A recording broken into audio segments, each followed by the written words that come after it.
حضرت یونس علیہ السلام کی دعا لا الہ الا انت سبحانک انی کنت من الظالمین۔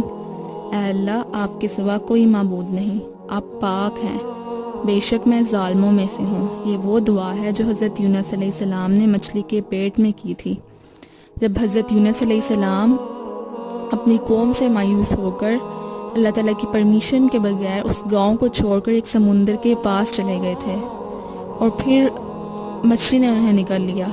اس مچھلی کے پیٹ میں تاریکی میں انہیں اپنے گناہ کا احساس ہوا، اور انہوں نے اللہ تعالیٰ سے دعا کی کہ اللہ تعالیٰ، آپ کے سوا کوئی معبود نہیں، آپ عیبوں سے پاک ہیں، اور میں ہی ظالم ہوں، میں نے گناہ کیا، مجھے بخش دیں۔ اس دعا کے متعلق اللہ تعالیٰ کا ارشاد ہے کہ اگر یونس علیہ السلام اس مچھلی کے پیٹ میں یہ دعا نہ مانگتے تو ہم یونس علیہ السلام کو بھی اس مچھلی کے پیٹ سے اس دن نکالتے جب ہم مردوں کو قبروں سے نکالتے۔